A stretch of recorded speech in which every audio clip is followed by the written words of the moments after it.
বিরতির পর স্বাগত। পয়লা বৈশাখকে কেন্দ্র করে আজ থেকে শুরু হয়ে গেছে চৈত্র মেলা। শকুন্তলা রোডে প্রত্যেক বছরই এই চৈত্র সেল বসে থাকে, চৈত্র মেলা বসে থাকে। এই বছরও কিন্তু তার ব্যতিক্রম হয়নি। তা চলবে 14 এপ্রিল পর্যন্ত। আগরতলায় ছাড়িয়ে রাজ্যের বিভিন্ন জায়গার পাশাপাশি সুদূর উত্তরপ্রদেশ থেকেও আগত ব্যবসায়ীরা এবার দোকান দিয়ে বসেছে এই চৈত্র মেলায়।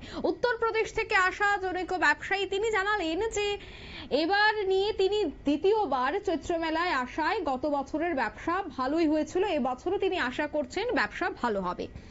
এছাড়া পয়লা বৈশাখকে সামনে রেখে পৌর নিগম বিনে পয়সায় ব্যবসায়ীদের 15 দিনের রাস্তায় ব্যবসা করার জন্য সুযোগ দিয়েছে, যার জন্য অনেকটাই খুশি ব্যবসায়ীরা।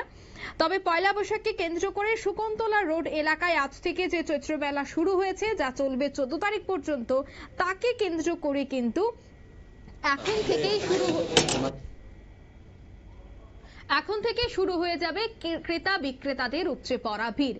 তবে এই সকাল সকাল তারা কিন্তু তাদের দোকান সাজাতেই ব্যস্ত হয়ে পড়েছে, কারণ আজ থেকে যেহেতু মেলা শুরু হবে তাই এখন থেকে কিন্তু তারা দোকানপাট গোছাতে শুরু করেছে। তবে আজ সকালে একেবারে প্রথম দিনের কি অভিজ্ঞতা রয়েছে, কি বলছেন ব্যবসায়ীরা, শোনাচ্ছি।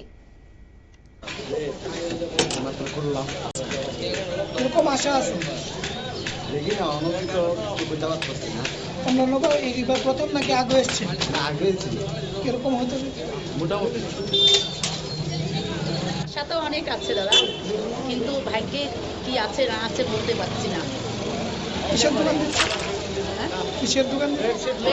বেডশিট, মশারি, বালিশের কাভার, কোল বালিশের কাভার, এগুলো ভ্যারাইটিস মাল।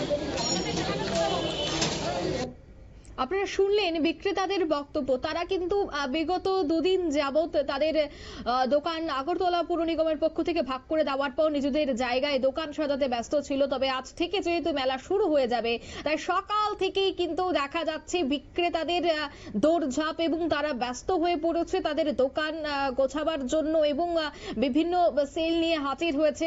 এখনো কিন্তু রাজ্যে এই চৈত্র সেলের যে একটা উন্মাদনা, তা কিন্তু এখনো রয়েছে। এখনো শকুন্তলা মার্কেটে এই চৈত্র মেলাকে কেন্দ্র করে ক্রেতাদের ভিড় পরিলক্ষিত হয় এবং এই বছরও হবে এমনটাই কিন্তু আশায় বুক বেঁধেছে বিক্রেতারা। নিয়ে নিচ্ছে ছোট্ট একটি বিজ্ঞাপন বিরতি, সঙ্গে থাকুন।